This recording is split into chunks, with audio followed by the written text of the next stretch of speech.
Everybody, it's Misha. I'm going to talk today a little bit about fasting and why it works so amazing for insulin resistance. It's free. I say it's easy, but some people find it's not. And it's simple and it really actually works. There's been a whole body of work done around fasting and how it impacts insulin resistance. So I got to get myself together here, because it's just the way my life goes. I wasn't live on the other platform, so we're going to start and get this moving this morning. Good morning. Good morning. I'm going to repeat this. This is Misha. I am here to talk to you about insulin resistance. Today, I want to talk about an easy way to start helping reverse your insulin resistance that doesn't cost you any money, any of that. And I'm going to explain why it's helping. And I will share with you as much information as I can. I have said before, I am not an expert on any of this. I'm just a real woman who was not getting help from the medical community. They literally had just thrown their hands up, most of them, and said, I don't know what to do for you anymore. One doctor even said, there is nothing I can do for you.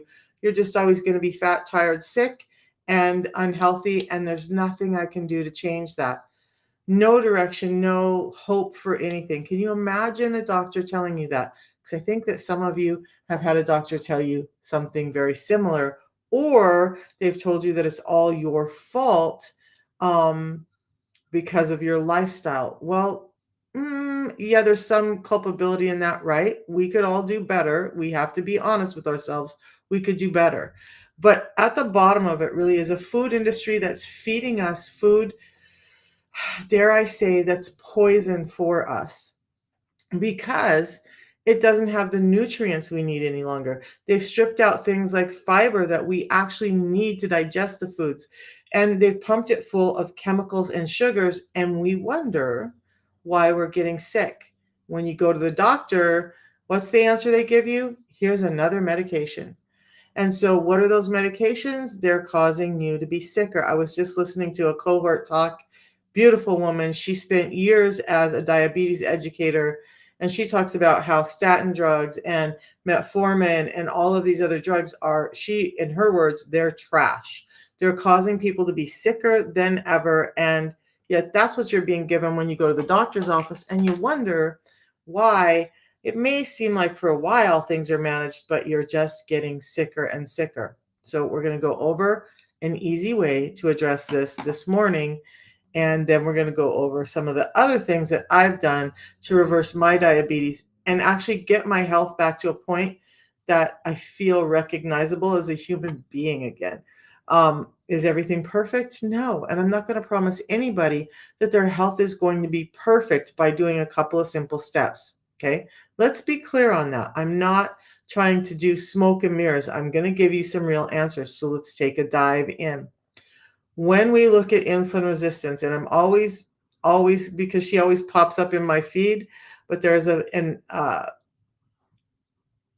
creator on here that talks every morning about eating small meals, eating every 2 hours, and changing how you eat and counting calories and all of that. What if you guys understood that none of that is really helping long term? None of that is building a better metabolism. None of that is serving you. Maybe in your 30s, you might get away with some of it. I did for a while. And then the weight started packing on and I started getting sicker by following those methods and that train of thought. And I remember, you guys, probably 20 years ago, as I was heading into this deep health pit, that I went in someplace and they were like, nope, you need to eat only 3 meals a day. You need to stop eating and snacking between meals. And I was PO'd. Like, how dare you say this? You guys are so backwards and you don't know what you're talking about. Lo and behold, they absolutely knew what they were talking about. And all this eating, constantly snacking. You guys, a handful of almonds, a bowl full of grapes, an orange here, a whatever. Even if you think you're eating healthy, every time you're putting food in your mouth, you're spiking your insulin. And that means you're training your body to need glucose for energy. What we're about here is helping you understand a little bit of metabolism and understanding why all of these methods are so critical to your health. Now, this isn't just me saying, "Oh, hey, this is the newest thing. It works." I'm leaning on doctors and scientists who know. So, I flash these books every morning because I want you guys to know that what I'm talking about is actually backed by science and not bro science. Not bro science, real science. So, one of the authors I listen to the most is Dr. Ben Bikman. He's one of the top metabolic scientists in the world. If you guys don't have the book, I'm going to encourage you to get it. Do I get paid for telling you about this book? No, I don't. But I think that you need to read it. Now, today I'm going to talk about some information, and I want you guys, if you're really interested in fasting, there's a couple of books that you can really read to dive into the fasting. One is by Dr. Jason Fung, Life in the Fasting Lane, and another one, If You're a Woman, Fasting Like a Girl by Mindy Pels. You want to know the deep down stuff, the real sciencey stuff, read those books by them. But we're going to go over it in a really simple manner this morning and try to explain some of these things and why they work so you can start your journey to actually getting your health back. Okay. So I said that every time you put food in your mouth, you're spiking your insulin, right? So wouldn't it make sense that to get our insulin levels down, we need to stop spiking it? Novel idea, right? So if you're eating every 2 hours and every time you put food in, you're spiking your insulin, does that sound like the best way to drop your insulin levels? Eugene, if you just message me, I will text you my website, and there is a list of my recommendations on that website, and those books are included there. So yeah, just message me um, after the live or outside of the live, and I'll get you the website. Just go to the my recommendations page, and all of that stuff is there, including some of the other supplements that I take, like for gallbladder support and all of that. Sorry, my phone is telling me it's about to die. Ugh. I'm trying to get my phone cord untangled from under that stack of books that was sitting right there. Okay. So I want you to know, if you want those in-depth answers, please go to the people who know. These are all doctors and scientists who have spent their life studying this stuff. So even above listening to someone like me, do some research on your own if you have that kind of mind. Now, with intermittent fasting, and I want to tell you, it doesn't require 3-day, 5-day, 7-day, 10-day fasts. I've done all of those because I'm on a mission to help my health. But to reverse my diabetes, did I ever once, sorry, I'm playing with books. Did I ever once do one of those long fasts? No, I didn't. And I reversed my diabetes. Once I got my diabetes reversed, then I started looking at, okay, I'm still having problems with my liver from years of damage. I'm having problems with this, that. I want to do some fasting to help my body heal. So we're going to talk about long fasting. We're going to talk about intermittent fasting. I don't want anybody freaked out because I'm not going to ask anybody to do a 3, 5, 7-day fast. That's not what I'm here. I'm here to help you understand that the way we've been trained to eat is absolutely killing our metabolism. And that's why we're so sick and we're getting heavier and all of that. So let's dive in. We already know the food is toxic. All of our food, even our raw organic food, I wouldn't call it maybe toxic, but it's incomplete, right? So we don't have the nutrients in that we used to have. And one of the key things in those foods that was missing in our raw organic produce is fiber, because it's been modified out. It's been modified out so that we take something that's small and dense and a little bit bitter and super crunchy to make it something big, juicy, and sweet, which is what we kind of tend to lean to, right?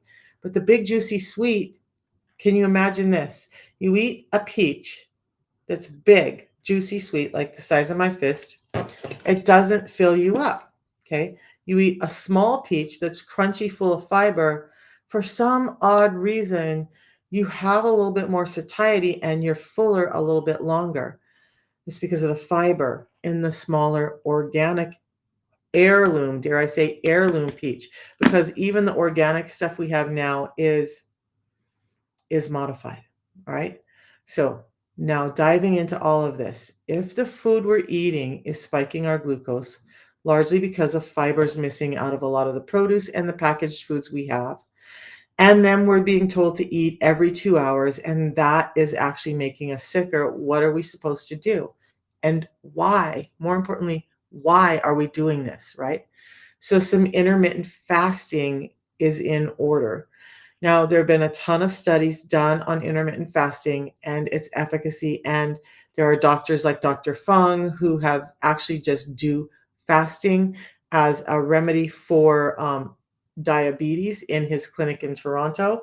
So there's a lot of work around this. Now, what's happening is when we do some short term intermittent fasting, say you don't eat for 16 hours. Oh my God, she said I can't eat for 16 hours.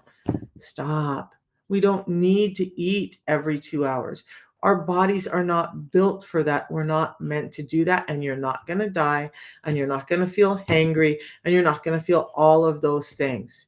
Your body's actually going to thank you for it. Here's why.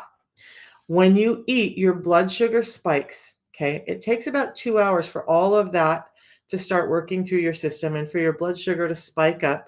And then it starts to drop back down. At about 4 hours, the blood sugar starts to normalize. Now, why did that happen? Because when you ate and the sugars went up, insulin went up to help carry those sugars to the cells of your body. So every single cell of your body has an insulin receptor on it. Every time you spike your blood sugar, your glucose in your system, you need insulin to carry that energy. Energy, glucose is energy to the cells of your body.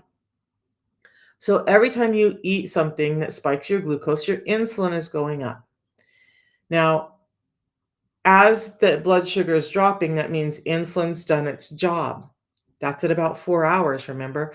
If you don't put more food in your face at 4 hours, insulin's going to continue to drop. And what I like to say, kind of go to sleep.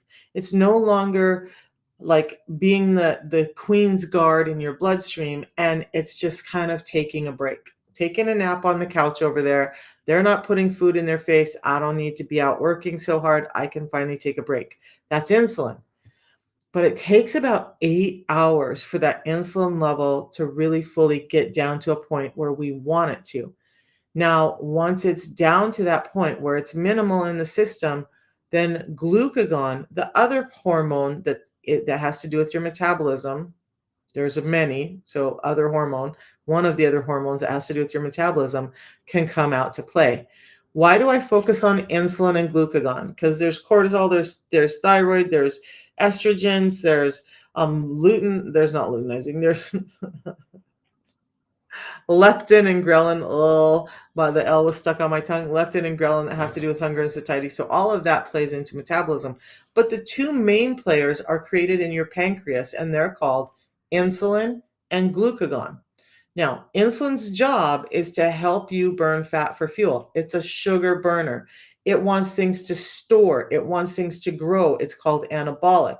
As long as insulin is out, it's spurning growth or trying to spurn growth in the body, and it's protecting that growth, and it's not allowing you to deplete yourself as long as insulin's there. It's like, hey, there's energy here. We're going to utilize that energy. I'm going to get it into these cells, and you can't break down anything that I'm doing. So we need insulin to take that nap, right? We need insulin to go to bed, because then when insulin does that and it's not present in your system, glucagon, the pancreas starts to go, hey, there's no sugar in the system. Now, this gets confusing because glucagon, this is why GLP-1s, which we'll talk about tomorrow, are so popular right now. Glucagon helps increase your blood sugar. Now, that sounds like a bad thing on the offset, right? But it's not. It's a necessary part of our physiology. So when insulin is down and we're not putting external sugar in our system, glucagon comes out. It's trying to raise your blood sugar because your body still needs energy. Remember, blood sugar is just energy. So glucagon is there to increase your blood sugar again. Now, it's not doing it through food that you're eating, it's doing it by pulling sugar out of, or cueing your body to pull sugar out of the stores, which could be in your liver, but it also could be in your fat cells. But glucagon has to be out for us to do that. It's catabolic. It wants to eat things up. It wants to burn things up. But it can't come out and eat things up, burn things up as long as insulin is out. Because insulin, and if you think about it, our body's always going to take precedence over insulin, because if glucagon had control, we would just deplete and not be alive, right? So we need insulin. It's not a bad guy. It's just that we've made it be a bully because we ask for it all the time by eating all the time. Intermittent fasting works because it allows the insulin to come down and the other component hormone, glucagon, to come out. Now, when glucagon is out, things like human growth hormone go up, which ketones go up, and ketones are little messengers telling your body, hey, we're not using sugar for fuel, we're burning fat for fuel, and that's where we're getting our energy. Now, that confused me for a while, right? Because I'm just saying that insulin has to go up when sugar goes up. And then I just said glucagon is trying to raise the sugar in your body. So why is that not spiking your insulin when you're in a fasted state? Well, here's why. Your cells have a back door to get energy into them. So when insulin is down and not carrying the sugar, but glucagon is up and releasing sugar that's already in your system, your muscle cells and many of your cells have a back door to get that energy in that does not require insulin. Insulin is required when we flood our system with sugar by eating. Does that make sense to everybody? Do I need to, does that, put a type of 1 in if that just made sense? If you understand that piece of it. When glucagon comes out, we're now at about hour 10, but it takes a couple hours for glucagon to really do its job. So at about hour 12 is when those actions of HGH, thank you, I'm so glad it makes sense. I worry sometimes that it makes sense in my head, but the way it comes out my mouth doesn't make sense. So thank you for that. Now, if I ever get to a place where you're like, wait a minute, that didn't make sense, I don't understand, you skipped a step, tell me and I'll stop and we'll go over it, okay? Because literally the stuff bounces around in my head and then I forget that not everybody knows all the stuff bouncing around in my head. Okay, so now we're at hour 12. HGH has gone up. Ketones have gone up. You're starting to burn fat for fuel. Stop a second. We're going to go back. When insulin is out, you cannot burn fat for fuel. It doesn't allow it.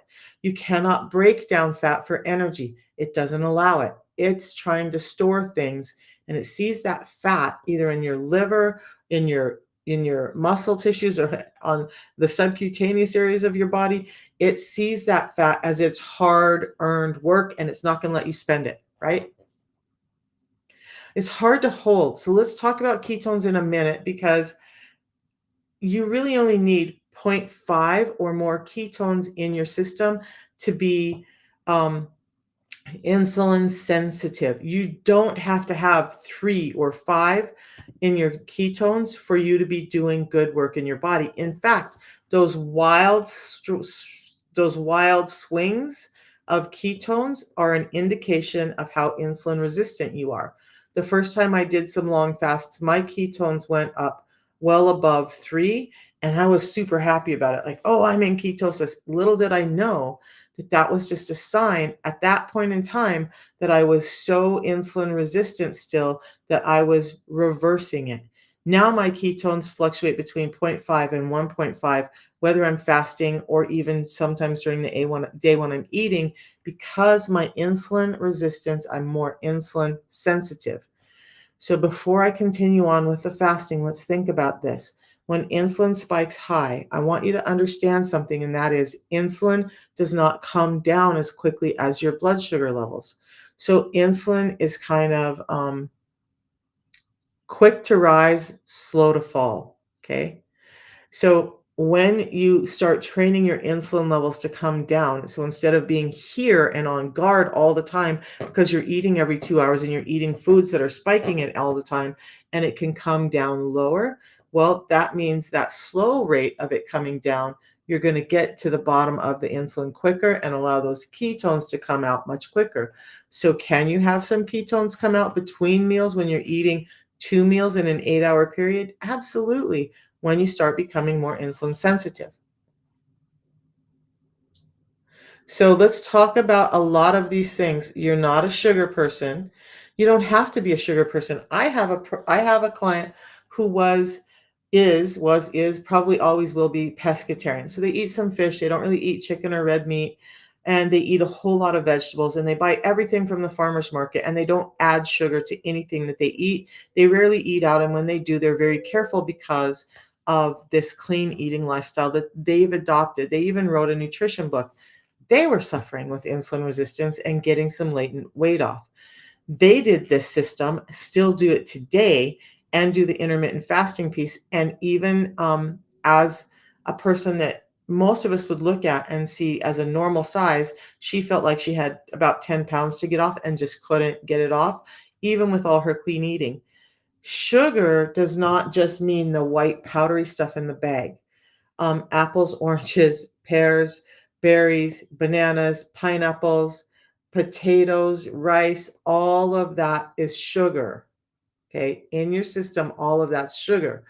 So if you're going to tell me you don't eat sugar, I know what you're meaning, but I want you to understand that unless you're truly carnivore, you're probably getting in sugar, glucose in your system regardless. And it's spiking because things like fibers and enzymes have been stripped out of even our raw organic foods. So some people's bodies can still deal with that. Other people's bodies and genetics are like, whoa, this food is different than mama, daddy, grandma, grandpa had, and I don't know how to deal with that. That's what your body, right? So we need to understand these things that you can be eating clean and still suffer from some of these things.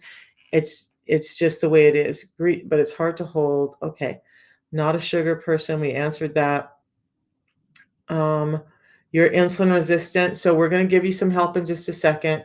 So 19 hours of fasting is great to do. Yeah, you can do a 19-hour fast. I'm going to talk about that in a minute. I do not advocate for OMAD or 1 meal a day fasting. Now, if we're looking at a 19-hour fast and you need to have 2 meals, you've just shortened your eating window. You're allowing your body to get into some of the more benefits, but I don't want people to start diving into the, oh, less is better mentality that we've always had. And what I find is when people start diving into intermittent fasting, they're thinking, okay, well, if a little intermittent fasting is good, a lot is better. And they start diving into OMAD. But now you're starting to see some malnutrition and problems. There's some science coming out about this now, that in that 1 meal a day, you're just not able to get the nutrients in that you need. You want to do a 19-hour fast? I support that as long as you're eating 2 highly nutritious, densely nutritious meals during the day at hour 19 and at hour 24. So lots of protein, high amounts of healthy fats, some fiber, and then the rest of it comes after you've done that. So now if you're eating 2 meals a day, your body weight's about, or your ideal body weight's about 150 pounds. You're going to need to try and get in about 75 grams of protein in each one of those meals. Okay.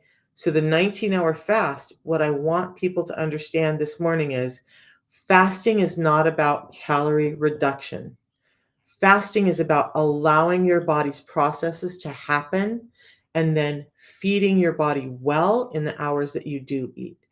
It's a much more manageable and simple approach than you could think. It doesn't require you counting a ton of calories, measuring all your food. I never do any of that. And yet my health issues have gotten better and better and better over the 3 years I've been on it. Now, somebody said you've been doing the system for 2 months, never dropped a pound. You're stuck, can't get your weight off. So for you, there could be some other things going on. Does it mean that getting your insulin resistance under control isn't beneficial? No, It's absolutely the keystone to getting your health back, getting your insulin under control. So, for those of you who are struggling with weight, there could be things like parasites in your body. Your gut health could be unhealthy. You could have a thyroid that needs to be optimized. You could have a natural reduction of some hormones. You could be not sleeping well enough. You could be putting yourself under undue stress. Now your cortisol rises, your insulin rises, and you're still sick. You could be taking the 3 drinks that I'm going to talk about and still getting in a ton of seed oils and eating some sugar once in a while, causing inflammation in your body, causing insulin resistance to remain prevalent in your body, causing you to not be able to lose weight. So I'm not sure who your coach is, but you really should reach out to your coach and have them help you through some of these things. Because if you haven't cut out, if you're very sensitive and you haven't cut out some of those things, yes, it's going to be harder for you to lose weight. This system, though, I want to be clear. The system that I talk about, the system that I love, and even intermittent fasting is not as much about losing weight as it is about getting healthy. So if you're measuring your health by your weight, unless you're extremely acutely obese, then you got it all wrong. Yes, if you're extremely obese, morbidly obese, then you need to be worried about your weight, right? But for the rest of us, what we need to be worried about is, how is my body functioning? Is the rest of my body processing better? Do you have better energy? Have you noticed less joint pain? Have you noticed you're able to sleep better? All of those things, but my weight's not coming off, so it's not working. No, your body will allow the weight to fall off when all of the other things get in line. If you've only been overweight for a couple of years and you're in your 30s, that could happen quicker for you. Your body has not been trained to be that way yet. But if you're older like me at 60 years old and you have a lifetime of this disorder and disordered eating that got you there in the first place, of course it's going to take a little while longer when you start putting in healthy food and a system that helps to get better. Now, Rav, who helped create the system, he didn't lose any weight for at least 90 days. I didn't lose weight for 6 weeks, and then the weight started pouring off. Okay. So you've got to be patient, and then you got to take a look at some of the other things you're doing. Great, you're adding in supplements that are helping you with the food that you eat, but are you really paying attention to the food you eat and the rest of your lifestyle choices? One of my lifestyle choices, we're supposed to be talking about fasting and we're going to finish that, but one of my lifestyle choices is, like, last night I had a meeting that ran till about 9 o'clock. I had a call after that. And then I'm like, I'm done. It's 9:30. I really want my body to start healing, which means I have to prioritize sleep. Went to bed, took a little while to get to sleep, slept, woke up early. I'm good. I feel rested. If you're not getting in that kind of rest, you're still going to have problems losing weight. Your body senses that you're needing that energy. So it's going to hold on to it with everything it has until you absolutely need it. So get some rest. When you get rest, you're telling your body it's safe to let go of some of those stores. Okay. I don't know what what your whole situation is. So it's really hard for me to answer that. But if I was your coach, I would help you through that. If I am your coach, reach out to me. Okay. It does take a little bit of time to get used to it. Fasting, and I want to finish the fasting timeline, but you guys, I heard about fasting for a long time. As an athlete, I heard about it, but I just wasn't able to do it. And I was eating pretty clean. I did eat a lot of protein. I remember having breakfasts that were like uh, a big full fat burger with eggs on it, a little bit of cheese, some spinach, maybe some tomato, and no bun, no anything, lots of protein. Um, but that's how I ate. I didn't ingest a lot of sugar. I didn't do any of that, and I was still suffering. So I could not seem to get my mind wrapped around intermittent fasting. And that's why I'm talking about it this morning. I want to break it down and make it simple. I think if you're like me and you understand the benefit of waiting those couple of hours, it's easier for me when I walk by the kitchen and I want to grab something and go And I'm like, wait a minute, if you just wait a couple more hours, all of these amazing benefits can happen. And then you can all you want, then it's easier for me to hold on for those couple of hours and make it through the fast. But I'm going to also show you how I make it through my fast easy every day. Um, Fasting is just amazing. So you can't, yeah, I'm not telling you have to go completely without fruit. I would never say that. But I'm saying be careful of it. So when we talk about fruit, like my granddaughter, who's now 13, a couple of years ago when I was staying with them, helping them out, um, I noticed that she had dark skin patches on her elbows, knees. She was starting to put on weight. She was having cognitive issues and mood issues. And then I also noticed that on the free nights and almost every day, all she really ate was fruit. She wasn't getting in protein. She wasn't doing a whole lot of vegetables, although she loves vegetables, but her diet consisted predominantly of fruit. So the warning signs were there. I convinced her mom to let me take her in. We took her to the doctor, had her tested, and sure enough, she was pre-diabetic at 11 years old because she primarily ate fruit. We'll go into that later. I'm not saying you can't have it. I still have fruit. We have mandarin oranges in my fridge. I have blueberries and raspberries in my fridge. I have cherries, blueberries, and raspberries in my freezer, right? I love pears. I don't eat them all the time, but I have them. I don't go completely without them either. Okay. So you stopped eating at 7 p.m. and eat at 6 to 7 a.m. every best you can do right now so far. So we'll talk about that. If you want to give me some more clues as to why that's the best you can do, let's talk about it. And it could be about the food choices you're ending your day with or starting your day with. That could have everything to do with why you can't fast as well. How can a doctor know if you're insulin resistant? You're diabetic, chronic illness, all of these symptoms. So, Gina, if you're diabetic, you're insulin resistant. I'm going to break this down and I really want to get to the fasting timeline so you guys can understand this. But look, when you eat sugars and it spikes your glucose, then that calls for insulin to carry that energy to your cells. Once in a while, that can happen and you're fine. Your body's like, "Oh, cool, we had a party moment, but we're back to normal business." But what's happening for most of us is we have that party moment all the time. Now we're training our insulin level to stay high all the time. That's called hyperinsulinemia, born from glucose dysregulation. Now, when we have chronic high levels of insulin, and that lasts for a long time, it eventually becomes prediabetes and then diabetes. Diabetes starts as insulin resistance. Doctors aren't catching it at the insulin resistance stage. They're not diagnosing you till you're either pre-diabetic or diabetic. And I can explain why that happens in just a little bit. But if you tell me all of that, then you're insulin resistant. I was diabetic, type 2 diabetic. My A1C was 7.4. My blood sugars were in the mid to high 200s every morning. And that's not the case anymore. My blood sugars are generally under 100 every morning. My A1C is about 5.3. And I didn't do any medications to do this. I've been off of all medications for 3 years. So we're going to go over all of that in a second. Now, it's not just weight, right? And I want on this channel here, like if you guys want somebody who's going to tell you all about weight loss, this is not the place.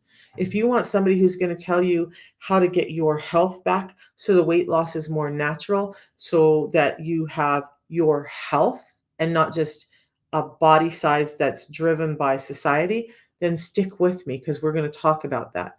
My body size is bigger than my best friend Steffi's. We have different genetics, we have different backgrounds, we have different blood types, we have different lives that led here. I've had a lot of trauma, she hasn't. Her metabolism functions differently than mine. I have to be more careful than she does. It's just true for all of us. We're all very different. We're our own human beings. We have to treat ourselves about what's happening with us and not what's happening to the next person. So that's what all this information I bring you guys is, so that you can start to decipher what may be for you and not for you. You had 200 grams of sugar last night at bedtime and took insulin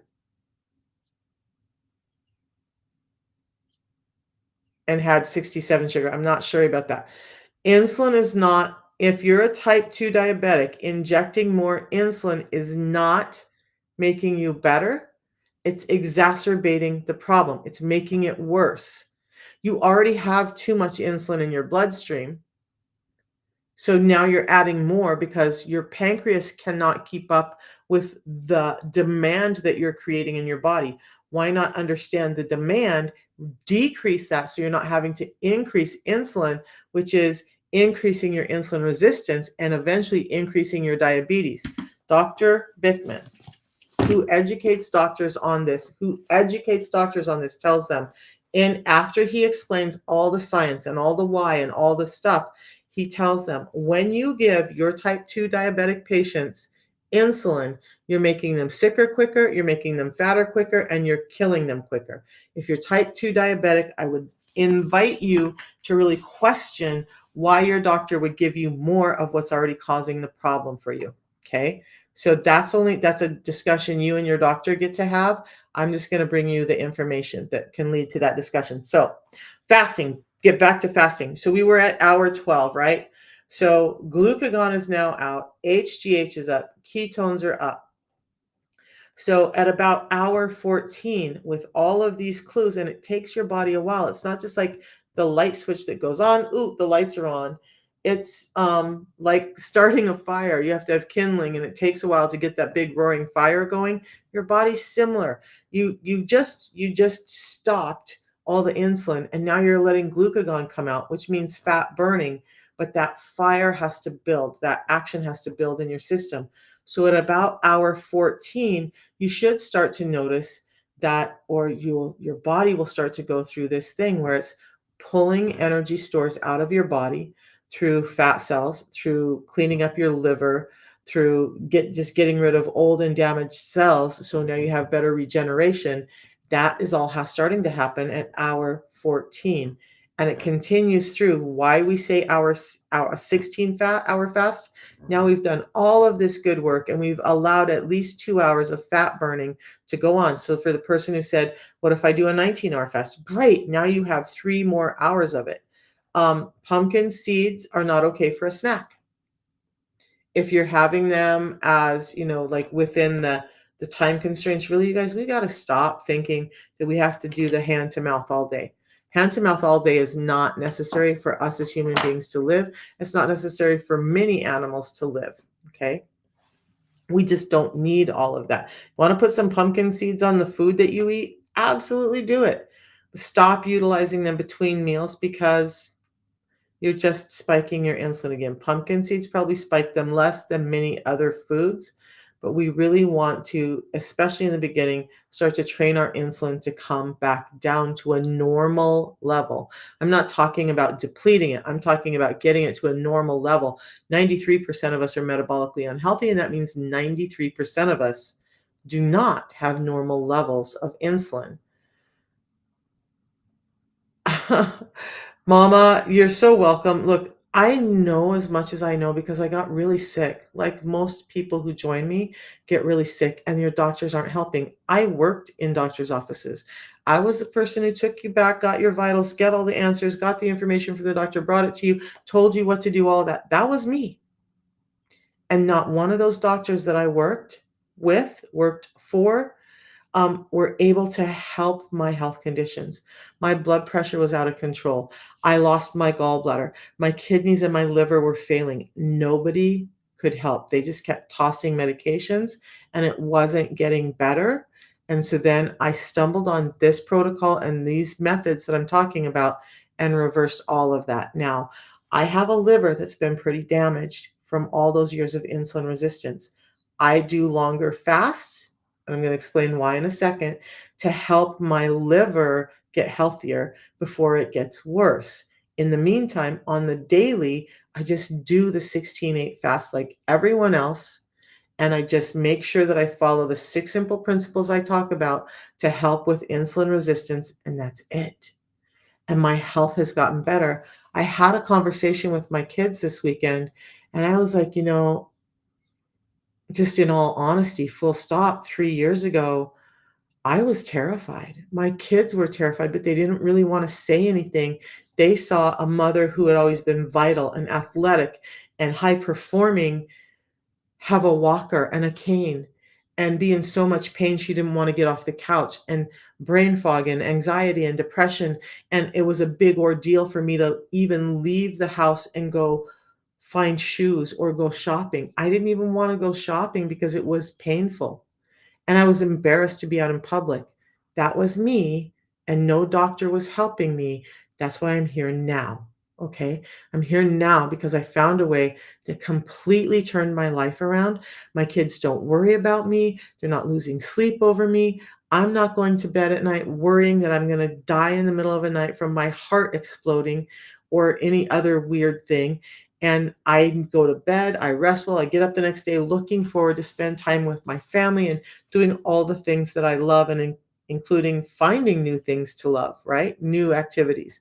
So we just went on a hike this weekend up to a dam. It was only about a mile hike, but it was some pretty decent terrain. Decent meaning there was a lot of rocks, roots, and stuff in the way. It was definitely not a groomed path. It was a very natural path. There was some pretty good inclines, and I have to say, as I was on that walk, I thought on that hike, I thought, wow, as out of shape as I am, and it wasn't easy, but it wasn't hard. Um, I thought like 3 years ago, there's no way I could have taken that hike with my grandson's Cub Scout group because I couldn't have made it through the first few hundred yards. But now I make it through an entire hike as easily as my daughter-in-law, and it's all because I got the insulin resistance under control. Now, when you see me, I still am a little bit over 200 pounds. I still carry some weight, but all the other indicators of my health are so much better that that's what I focus on, keeping my health in line. Do I wanna lose more weight? Yeah. For me, there's a number of other things going on. So this is one of the things I talk about. Intermittent fasting and getting the insulin resistance under control is like clearing the elephant out of the room. Insulin resistance for me is the elephant in the room that's hiding all the other stuff that needs to be addressed. A lot of times you get that elephant out of the room and there may not really be anything else to be addressed. For some of us, there's still some things like my liver was damaged. I have no gallbladder. I had done some damage to my kidneys. I'd done some damage to my heart. I just am learning a new technology that is shocking me, but it was showing because I've been worried about the damage to my heart. And sure enough, there's a little bit of damage to my heart from all of those years of high blood pressure, uncontrolled insulin resistance. Fasting helps with that. Fasting helps keep your heart stronger, your brain stronger, your gut stronger. And this is why Monjaro is a band-aid.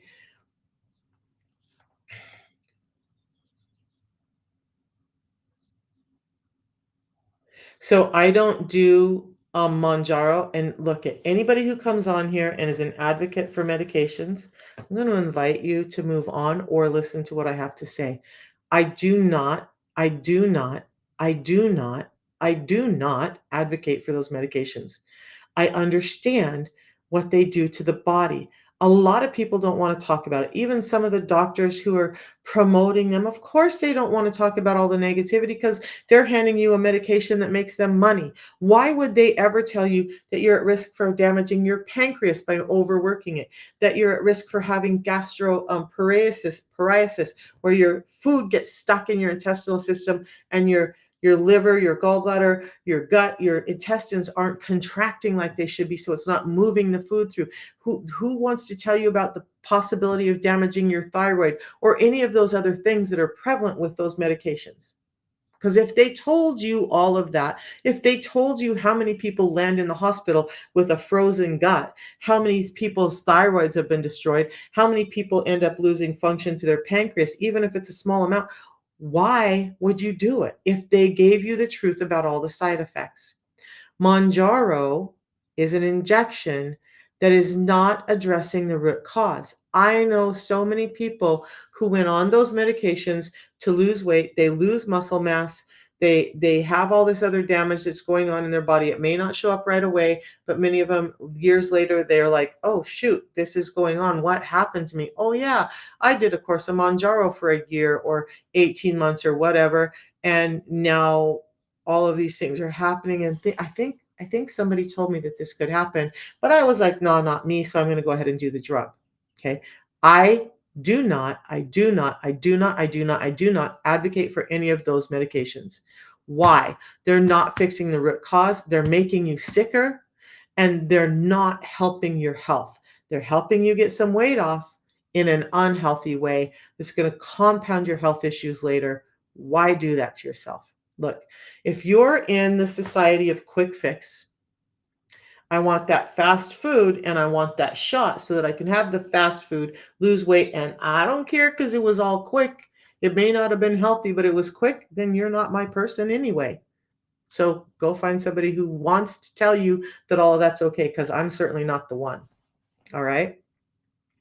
As to me, Monjaro is not a band-aid. It's not a fix. It's not I'm gonna be pretty bold right now. It's not anything but a money grab for your doctor and big pharma. But is it helping your health? And you know what's crazy to me is a lot of people who are getting these Monjaro shots. I've talked to many of them. I was actually allowed into a forum where they're doing like trizepatide and all these peptides and stuff, which we'll talk about tomorrow, and they were all spending about 3 times as much to 5 times as much as I spend a month on a system that helps me heal. And yet this for $5 a day is expensive. Excuse me, people are paying $300 to $1,300 a month for those injections, and $5 a day is expensive for something that's actually helping you heal internally. I think we're backward in our thinking. So with fasting and good eating, right? Manjaro it is Manjaro, or Wegovy or Ozempic. We're going to talk about some of those tomorrow. I'll break them down a little bit tomorrow. Today's not that day. They're all GLP-1s. Some of them have different components to the GLP-1. So um, that's great. Talk to me in 3 to 5 years when other things are happening and you've now lost muscle and you don't have the health that you want, but you're skinny. Okay. Talk to me then. Um, hey, Crafty. Yeah, about their money. Well, let's look at this too. No, no, not that. All right, all right. So we're gonna get back to fasting. I want to finish the fasting thing, and then I'll come back and answer all the questions. You guys, I get so off track, and I love it. I love all the questions. I want you to continue to ask them. So I have a couple of fasting things up here because there's some different information with different people. Again, I'm not the expert. I'm just a person who utilizes it and wants you to understand why I utilize it. So we got to hour 12, 14, and 16, right? That's intermittent fasting. Now you're affecting weight loss. Now you're having some of this cellular turnover begin. Now you're training your body not to need insulin all the time, not to have high levels of blood sugars.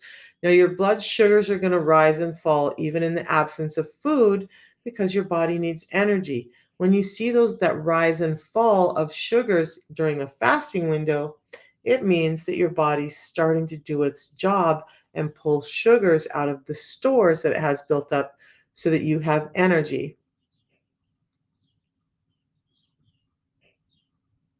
Yeah. Okay. So, Mama, your doctor put you on Ozempic. Thank you for that comment. This is exactly, I talked to so many people who have similar stories. Made her lose weight, but she became malnourished and she got sicker. So, that malnourished part is very typical of people with insulin resistance, but especially on those medications. Those medications, they've proven that up to 40% of your weight loss from those medications is coming from the loss of muscle. Okay. So, do you want to lose the fat and stay lean and have a good amount of muscle underneath? Then you really need to address the insulin resistance and the glucose dysregulation that's going on along with it. And you'll retain muscle, lose fat.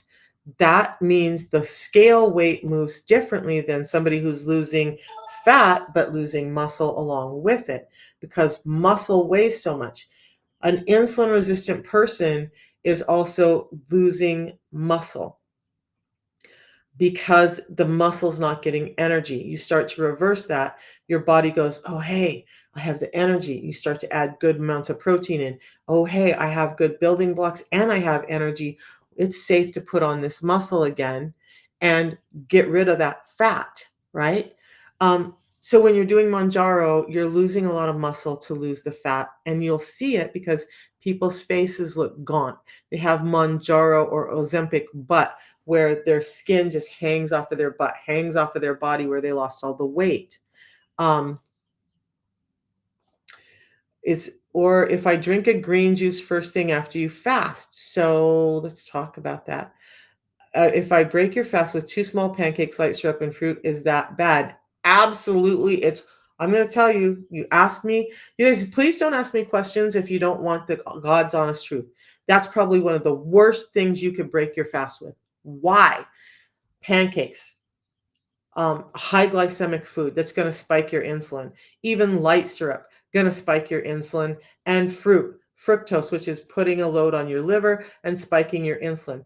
You didn't tell me anything about proteins or fats in that meal that you broke your fast with. You showed me everything that's going to spike your insulin right back up and tell it, hey, there's a reason that I've been this big bad person in this person's life forever, because this is how they're eating and this is what they're going to do to me. Can you have pancakes and syrup once in a while? Absolutely. But after you do a fast, you should not have that kind of meal. No. Or a green juice first thing in the morning? No. A green juice, you've stripped all the fiber out. Now you're getting some nutrients. I'm not going to deny that. But you're also getting a power punch of glucose straight into your intestinal wall. You may end up with some diarrhea. You may end up, and then when you're trying to do those green juices and you've removed the fiber, that stuff is passing through you quicker. You're getting some benefit from those nutrients, but you're not absorbing as much of those nutrients as you could. You would be better off having a head of broccoli, having some spinach, having that. When you juice, you're removing the fiber that's doing so much for your system. I am not, and look, here's the thing. Let's be honest. I've done it too. And I was there too. And I felt the same way and thought I understood the same way too. And I was getting sicker. Even though I was doing all the green juices, my friend Steffi and I were talking on the phone last night. She goes, Misha, I remember 5 years ago when I came to your house and you're making this crazy drink in the morning that had like cayenne pepper and ginger and lemon and all the stuff in it that you would start your day with every morning. And she goes, that's just crazy, right? Yeah. And then I would make this big green smoothie thing that's breaking down or stripping out the fiber. And then I'm thinking I'm getting all these nutrients, but not realizing that without the fiber, it's the body's not holding on to the nutrients long enough for them to absorb properly. Okay. So those juices, it's going through your body really quickly, and you're not getting as much absorption out of those nutrients as you might want to believe you are. And Mama says she lost all muscle on those shots. And these are the things I talk about. So we're at the 16-hour fast, right? You made it. And look, if you can only start with a 12-hour fast and then a few days later go, okay, I'm going to wait 13 hours before I eat again. And I'm not going to snack between meals. Now you're getting somewhere, right? And then a couple of days later, you go, well, that wasn't so bad. I'm going to try doing 14 hours. And then I'm going to try 15 hours. I'm going to make some small adjustments until I get to 16 hours. Yeah. Now, if you're a person who says, I got this, I'm going to jump in. Me, once I make up my mind, it may take me a lot of foot shuffling to make up my mind. But once I make up my mind, it's like a bull in a china shop. I just jump in. That's what I did with fasting. Okay. So I just jumped right to the 16-hour. And then I was like, at first, I'm not going to lie, I was like, what in the hell have you just done? Now I'm like, thank God I did. My health is nothing like it was 3 years ago. It's better than it was when I was 45 and I'm 60.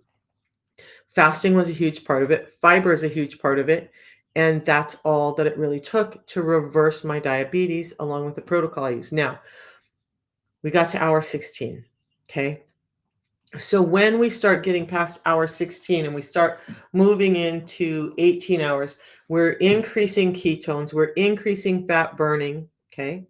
So, and then at about 24 hours, we start to see real autophagy where the body goes, oh, hey, okay, this person really isn't going to put any more food in their face. So, and I'm going to go over the fiber in a second. They're, and we need energy. But look, hey, look, at hour 24, autophagy means we haven't spiked our insulin. We haven't done all that. It doesn't mean a water fast either. We're going to go over that in a second. But now your body starts pulling all of those damaged cells that are maybe at risk for becoming cancer or inflammation or whatever. It starts pulling some of those stored proteins. It starts pulling some of those stored fats and some of that stored glucose in the form of glycogen, little bundles in the liver to get you energy.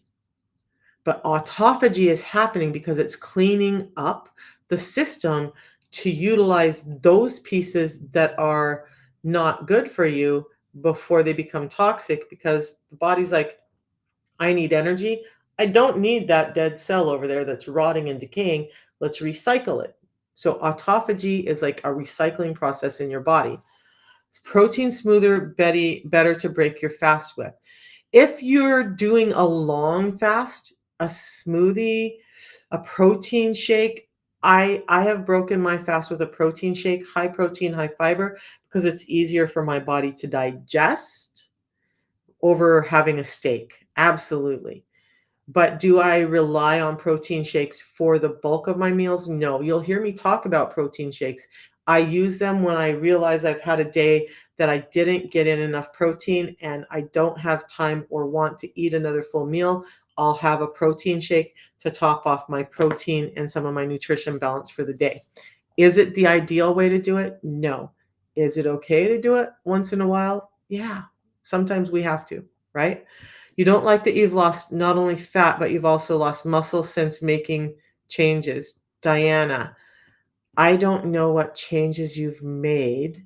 Let's talk about that because if you're dealing with insulin resistance and you're getting yourself more insulin sensitive and following the 6 steps I'm going to talk about, which protein is priority in, you're not losing muscle. Even with fasting, you're not losing muscle. Okay. So when we go from intermittent fasting, that 16 to 18-hour period, and we hit like a 24-hour fast, I am okay with somebody doing that once in a while, right? Here's the thing, our bodies become complacent. Just like when I trained as an athlete, it's not like I had one system and I went in and did the same exercises every day to become a world athlete. Your body becomes complacent and used to that, and it becomes easier and easier, and it spurns less growth when you're doing the same thing over and over. So sometimes we had to do what? Shock the body. And so whatever bicep exercises I was doing, or whatever variation of squats I was doing, or whatever variation of deadlifts I was doing, I switched it up. I switched up the weights I was using, the intensity, the reps I was doing, so that my body was constantly saying, okay, we're adapting. And that's when muscle and health was built. The same thing goes with intermittent fasting. Yes, 16/8 fasting is amazing. But the truth is, every once in a while, yeah, you should do like a 24-hour fast. And every once in a while, you can just do a regular 12-hour non-eating window and a 12-hour eating window. The bigger pieces are that we want to keep the snacking at bay so that you're not constantly spiking the insulin and that the insulin is getting it's driving from food that's being delivered not in big punches throughout the day, but being delivered and then being time released into the system. And that's what fiber does. And I'm going to talk about the fiber in a second. So now at 24 hours, you have this autophagy going on. At about 36 hours, that autophagy is increased by about 300%. Your ketones are going up. You're burning more fat. You're turning over more cells. Your mental clarity is getting better.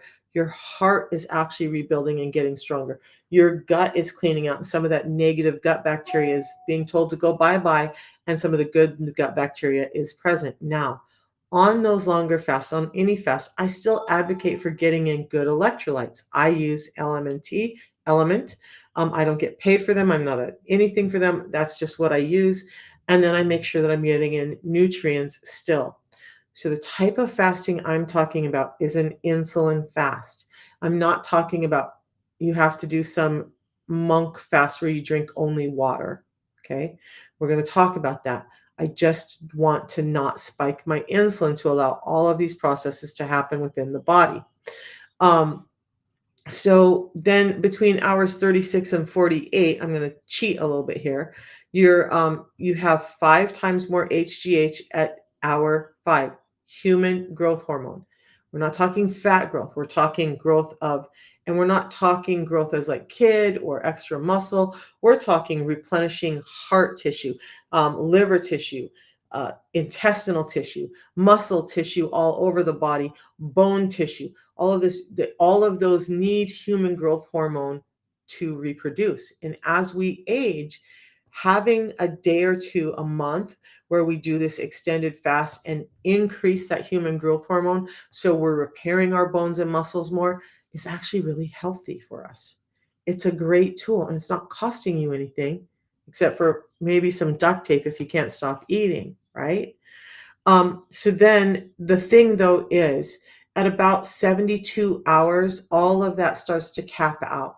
So for most people, a 3-day fast is good. Um, I wanted to just see how I did and test my blood sugar. So I've done a 36-hour fast multiple times. I've done a 3-day fast multiple times, 72 hours. I've done 5-day, 7-day, and 10-day fasts to see what would change for my body. Now, those are not easy. No, it took a lot of like, I'm down for this. I'm going to do this. I'm not going to break it. It took a lot of self talk to do those. I'm not going to say it didn't. But do you have to do those? No. If you want to look at more healing for your body and you want to throw in a long fast every once in a while, absolutely do it. But on a day to day, if you could just stop eating for 16 hours, allow the body to process through some of this healing and regeneration during those 16 hours, you'll find your health gets much, much better. Now, we did all the fasting and somebody said something amazing, which I I I understand that the comment was in innocence, and I don't mean to try and belittle anyone because that's absolutely not, but I want you to understand the truth. So after the fast, what you eat is as important as when you're fasting. How you break your fast can be just as important as the fasting itself. Now you've set your body up to understand that it can burn fat for fuel, that it's cleaning up, that it wants to do all this work. And the first thing you're going to do is put a bunch more toxins, inflammatory things, and sugars in your system. That's confusing. Why do that? So after a fast, generally I have something like I have a 72-year-old who just completed a 3-day fast. I talked to her last night. She was like, I have so much mental clarity. I have so much energy. I don't even know that I need to eat. I'm not even hungry. This has been amazing to do this long-term fast, a 72-year-old. Um, but I'm going to say, unless there were other health issues that she was trying to address and under a physician's care, I would stop at 72 hours and start to refeed. So, how she's refeeding because she can't have avocado is, maybe some olives, maybe some boiled or scrambled eggs, something that's softer. The longer you go past 72 hours, the harder it's going to be for your gut to start to work again, right? So, how you break your fast is just as important. When you break your fast, it should be easily digestible proteins and fats, and skip the carbs. You can add them in later. Do not do all of that work and then jump right back into a high carbohydrate meal.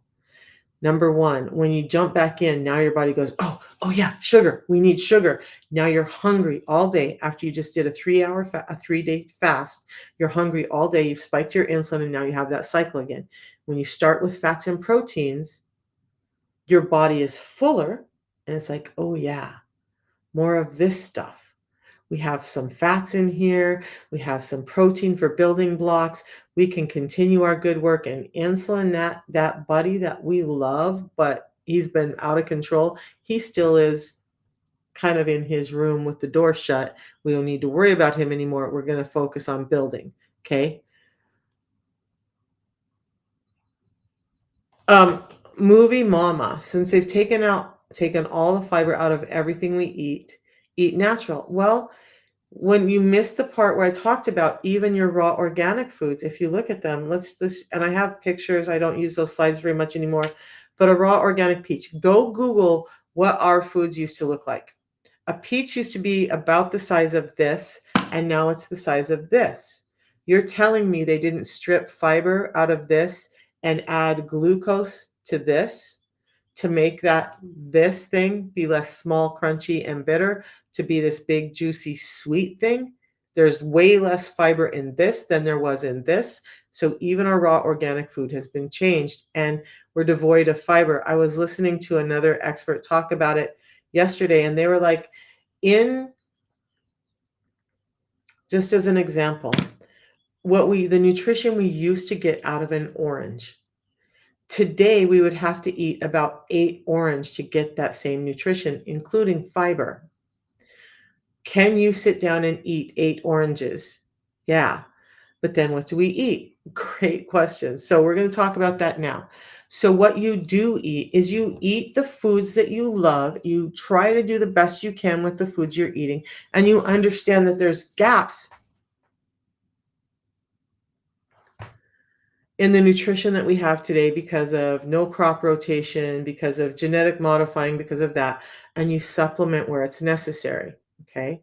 So I eat, I'll tell you what I eat in a minute, but right now I want to share this with you. What I do, what reversed my diabetes, helped me get 55 pounds off, get my brain function back, get my eyesight back. These are 1.75 diopter.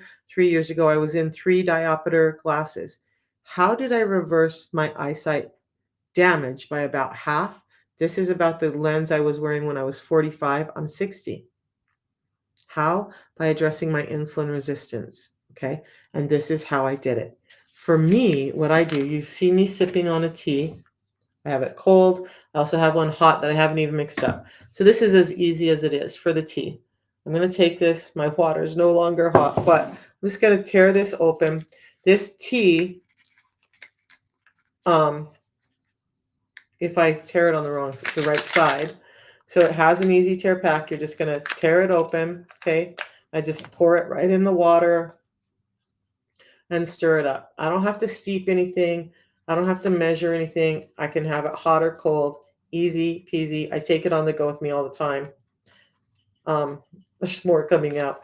That's it. This is my tea. Hot or cold, this is how I start my day. Why this tea? Why this specific tea? It's yerba mate tea, but it's highly purified and concentrated form of yerba mate tea. This tea has been proven to increase that GLP-1 action that Mounjaro and those guys are forcing your body to do naturally by 70%. So similar actions with satiety and even better actions with mental clarity and heart health, because it has all these components in it that are antioxidant, anti-inflammatory, anti-cancer, neuroprotective, all of the stuff that Mounjaro doesn't do, and yet it increases your glucagon like peptide 1 naturally by 70%. So this is how I start my day. I don't have a spoon, so I'm just using the packet to stir it up. Okay, that's it. That's how I start my day every day.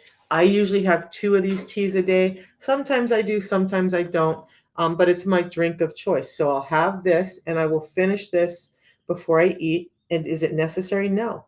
I work with people on how to work the fasting into their life. By the way, I've said this before. I love this mug. Do what makes you happy. You guys, if you're not doing what makes you happy in life, we have problems. And that, not doing what makes you happy, living a life full of anxiety, is also increasing your insulin resistance. Importance. Okay.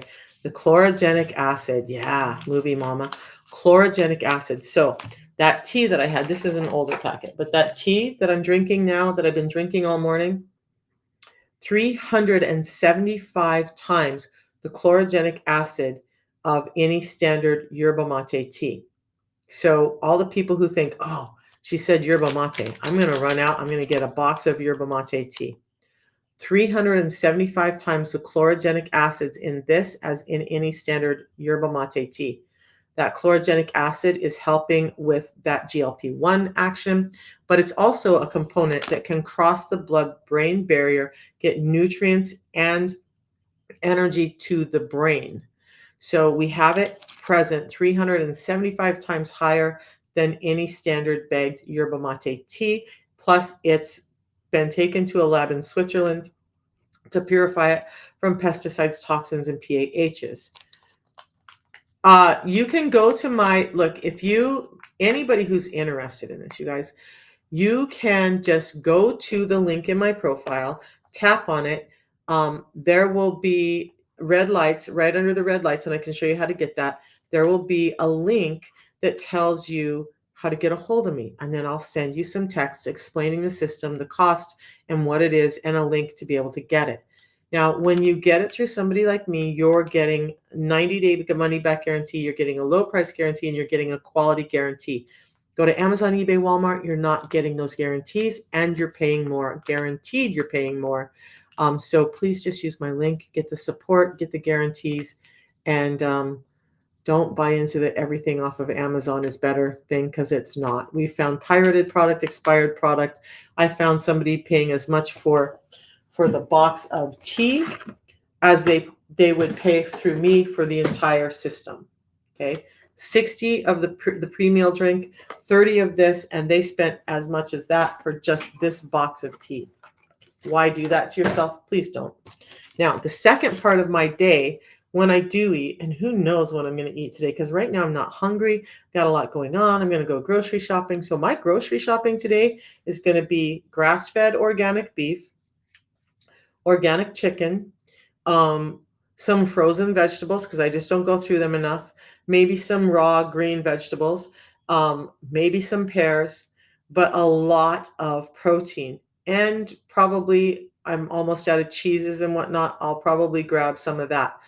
But the bulk of, if you look in my fridge, the bulk of what's in there is protein, some fats, and then some raw clean vegetables.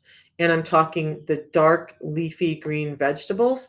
Those are the ones you want to focus on. Anything that's grown above ground, dark leafy green. Corn is not a vegetable, it's a grain. Okay, so there's that. But what I do for fiber, now we're going to talk about fiber. This fiber is very different. I throw this bottle around with a lot of disrespect because I don't like that fiber, and I have some stories about it. It's not that fiber. It's not the fiber you have to carry around in a canister. It's this. 7 different types of soluble and insoluble fiber that actually help reduce a blood glucose spike by 20%. Scientifically, clinically studied that this does that. The makers of the glycemic index did a study on this showing that it reduces a blood sugar spike by 20%. That other stuff, there's no study that says it does that. And in fact, it does not do that. Now, so 10 minutes before I eat anything, I do this to get my fiber in.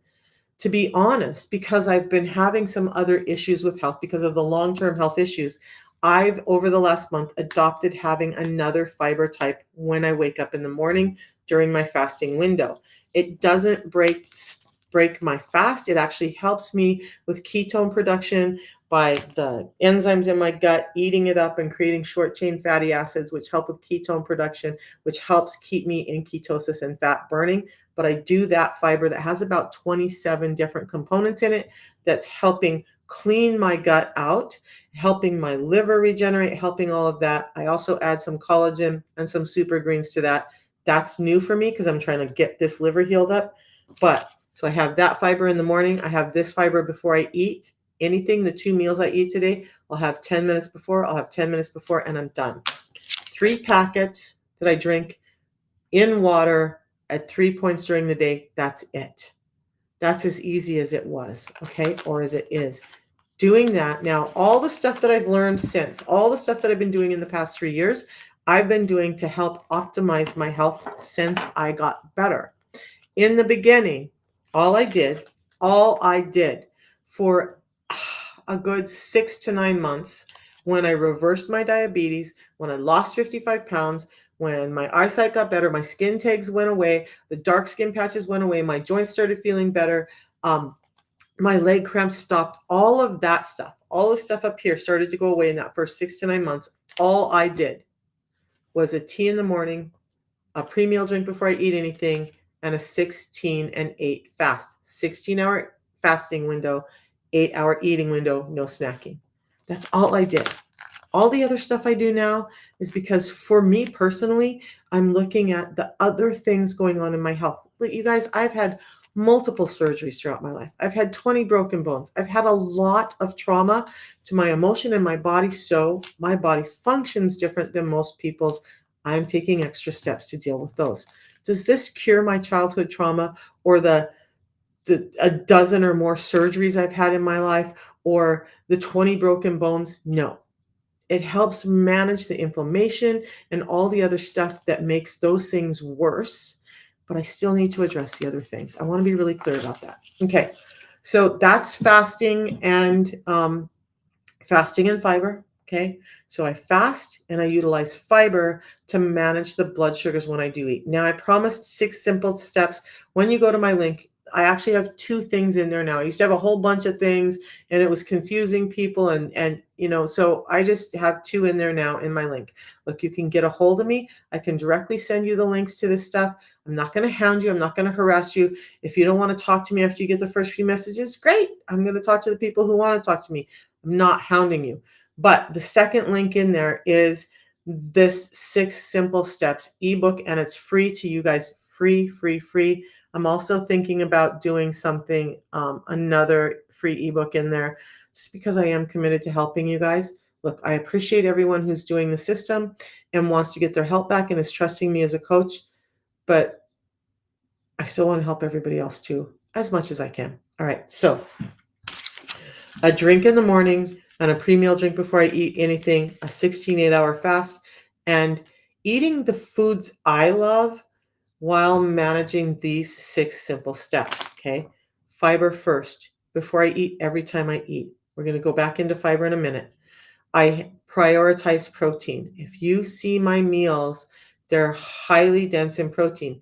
Now, yesterday I ended up having I'm going to call it 1.5 meals. I had one big meal, which was some of that grass fed beef. I actually made, no, I didn't use the grass fed beef. I used some chicken. I used a chicken breast and a half, some cheddar cheese.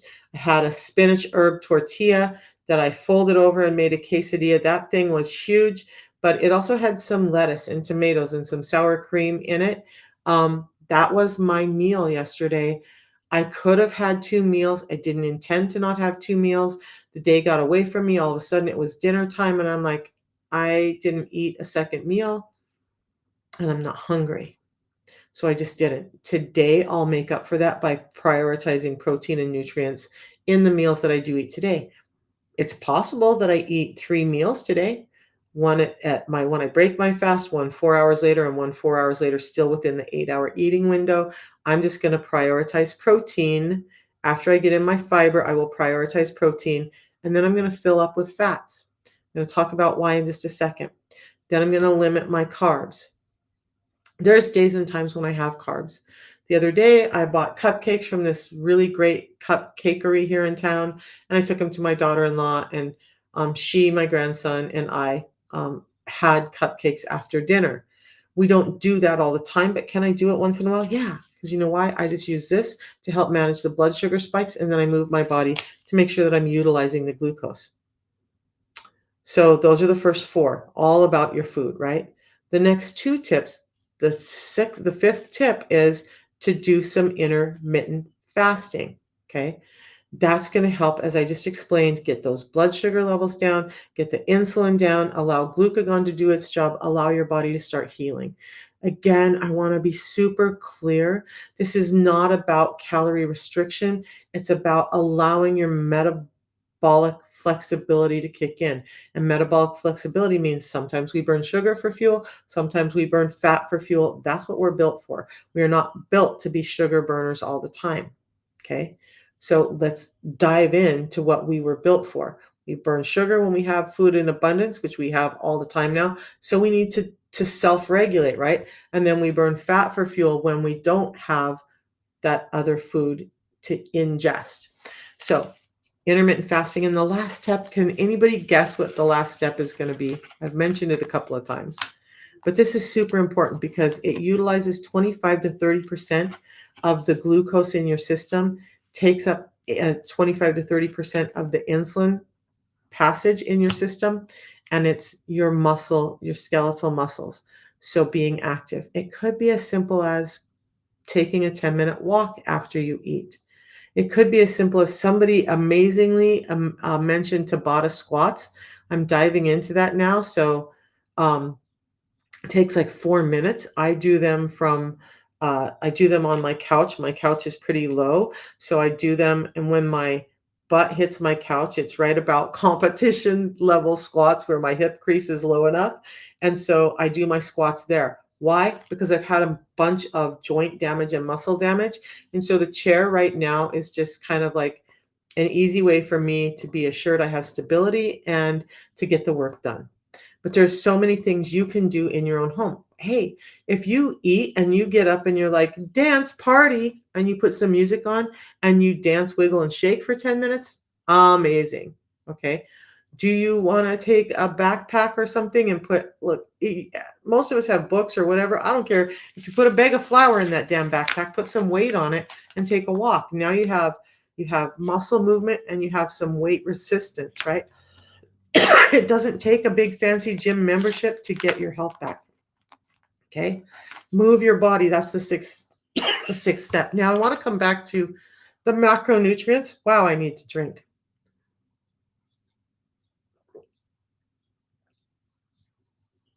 I'm not going to tell you the thought I just had, but well, anyway, you guys can guess.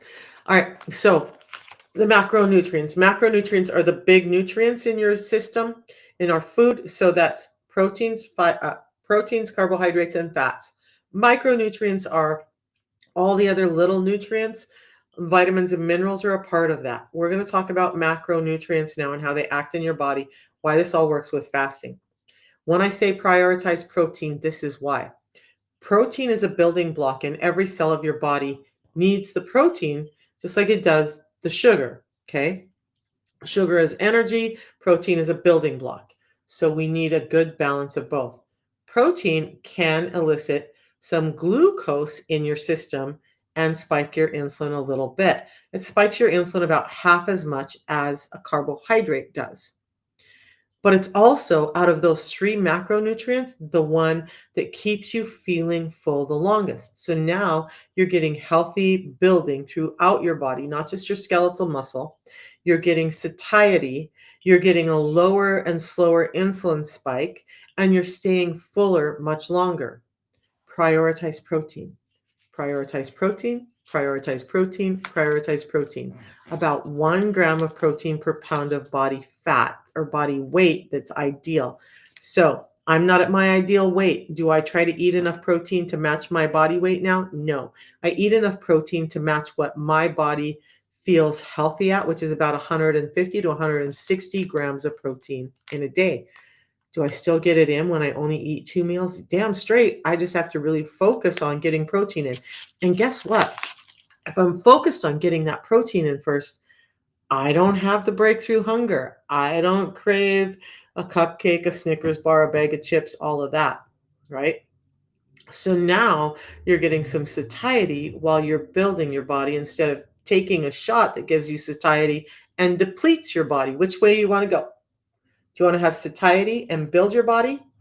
That's me. Or do you want to take a shot, have some satiety, and deplete your body? That's not me. Okay. So that's protein. Now, why fats second? Because fats are in tandem with protein. They help you metabolize protein. The cellular structure, that cell membrane that contains the muscles and stuff that are in there, that's built up of fat. When we do a low fat diet, what we're actually doing is putting those membranes at risk. They become thin and they become brittle and they become easier to break through all the stuff they're trying to hold. So protein and fats together. What fats? Coconut oil, extra virgin olive oil, avocado oil, butter, ghee, and animal fats that come naturally with the protein, right? Stop taking the yolk out of your eggs. Stop cutting the fat off of your steak that you know makes your steak taste better anyway. You need it. Now, and with that, I'm going to say I had a really interesting conversation with a woman the other day. She was like, yeah, it makes sense. I was eating a really high cholesterol diet and I lost my gallbladder. And so I have to be really careful with cholesterol in my diet. You guys, we've all been taught that, but cholesterol in your diet, dietary cholesterol does not convert to cholesterol in your system. The sugar is causing the negative cholesterol. I talked about it yesterday when I talked about heart health, or whatever day I talked about heart health. So I can explain that in another one. Today I'm almost done. So I've been going on for a long time today. So fats, you need fats. They're not causing cholesterol problems. They're not causing that atherosclerosis. They're not causing all of those things. Your body needs dietary fats. In fact, when you feed your body fats in the absence of those sugars, you're telling your body that it wants to burn fat for fuel. So guess what it does? It starts pulling the fat out of your system and burning it as well, because now you've set up that system. It's like telling me that I'm going to drive down Highway 2 and that's how I'm going to get to my destination. But alongside me is, I don't know, Highway 12. And to think that I'm driving down Highway 2 and say I'm utilizing Highway 12, that's a lie, right? But if I'm on Highway 2, I'm on Highway 2 and I'm going to get to my destination, because maybe Highway 2 is a more direct approach. When we eat fats, we're training our body to be able to utilize fats. So one of the biggest things that we do wrong is combine high fat with high glucose. Now we have a problem. Okay. So proteins and fats, by the way, fats don't keep you as satiated as proteins. They don't spike your insulin, and they keep you far more satiated than carbohydrates. So let's think about this. We start our meal with proteins and fats. We're filling up with fuel, we're filling up with building blocks, and we're staying fuller longer, so we have less of the breakthrough hunger that caused this whole problem in the first place. When we've had the amounts of those things, fiber, protein, and fats that we need, then we can have carbohydrates. And that's exactly how you should put it on your plate. The fiber first, then focus on your protein. Eat the steak before the potato, for God's sakes. Eat that steak and the fats, okay? And then, if you still have room, then have your potato, have your broccoli, have your asparagus, have your green beans, have all of that. After you've gotten your protein and your fats in, you're going to notice that your glucose spikes are less. And there's a number of creators who wear continuous glucose monitors that are able to tell you that this is what's happening by showing you the ranges of their blood sugar. It actually works, okay? So that's enough information for today. Tomorrow, I had promised we'll talk about glucagon-like peptide and those drugs that came up today, Mounjaro, Wegovy, Ozempic. I am not an advocate for them. I'm going to say it 10 more times. No, I won't. I am not an advocate for them, because in my experience and with the people that I've talked to in my time in clinics, when people do those things, they end up with some devastating effects that they cannot reverse. When you do real food products, gluten-free, halal, that are building your health from the inside out by bridging the gap in our nutrition that caused us to be sick in the first place, now we have real health, and now we have real and lasting change. So it's up to you guys what you decide you want to do. This is what I chose to do. And when the doctors and all the medications did not get me better and were actually making me sicker, this saved me. I'm going to say that again, because this saved me. I started doing, I'm looking on a technology that I'm going to add to my tool belt that is a scan, an energetic scan, and it tells you a lot of things. I was shocked. I've heard about it for a while. I've wanted to dive into it. I was shocked because as I've been doing scans for myself over the past few days, and if you've listened to me talk, I've always been worried about my heart because of the long-term hypertension that I dealt with. And sure enough, there is some damage to areas of my heart. So I am extremely lucky. But now that I know specifically where those damages and places in my system are out of balance, I can start to address them. I want to add that to my tool belt as an adjunct to the Feel Great system for the people who are struggling like me, so you can help understand better. It's not to diagnose or treat, but just help understand where imbalances in your body could be addressed that might be able to help you better. But yeah, those drugs have been proven to cause more ill health than they cause good. And I'm sorry, but the people who are talking about it and advocating for it are just really, they're either misinformed or they're just in it for the money. Do I make money from selling the system? Yes, I do. Do I feel good about it? Damn straight I do, because I'm helping people get better. I'm helping people get their health back. I'm not selling them that injection that I know is going to cause damage later. Big difference. Big difference. Can I also talk about my feelings on supplements like inositol and berberine tomorrow as well? I can try and add that in. Like, I can tell you a little bit about berberine right now. I think that berberine has great efficacy. Here's the thing. Berberine is not giving you all the other additional benefits that this system gives you. So it's not giving you all of the fiber that you need to help your gut health build and flourish. It's not giving you all the same autoimmune, anti-cancer, all of those properties. So does it work to help keep your blood sugar down? Yeah, it does. I'm not going to lie, it does. But do I want something that's going to start addressing and helping heal so much more? Yeah, that's why I do this, because the fibers and the phytonutrients and the vitamins and minerals in this, the high amount of minerals, vitamins, and other components in this, like chlorogenic acid, theobromine, mate saponins, and so many other things, anti-cancer, antioxidant stuff that are naturally occurring in this. To me, this trumps berberine any day because of the added benefits that it's giving to my body. That's why. And I'll talk about that more tomorrow. Okay. Says, I've been going live for 90 minutes. Don't forget to take a breath. Okay, you guys. All right. I'll see you in the morning. We'll talk about GLP-1s. We'll talk about what they're doing in your body. We'll talk about why I feel like this is a better solution for a similar reaction in your body that's building health and not tearing it down. We'll talk about all that tomorrow. And then tomorrow we'll decide what we want to talk about on Friday. In the meantime, if you want to get your health back, message me. I'll send you some simple messages. If we want to have further conversation, we have further conversation. If you're like, this sounds like what I want to do, I knew right away, out of all the things I tried in my life, I knew right away that this was the thing that was going to work, and it has. If you're like me and you want to help other people and you want to join my mission, write me about that and say mission, and I will share with you how I make money and how I'm helping people every day also. So Colombiana, amazing. You know, we actually have the system in about 60 countries now, and we actually have it in Colombia. So if you're still in Colombia or if you're in the US, you can get the system. Go to my link in my profile, message me, and I'll start sending you information. By the way, the link in my website for how to purchase, I want to say this.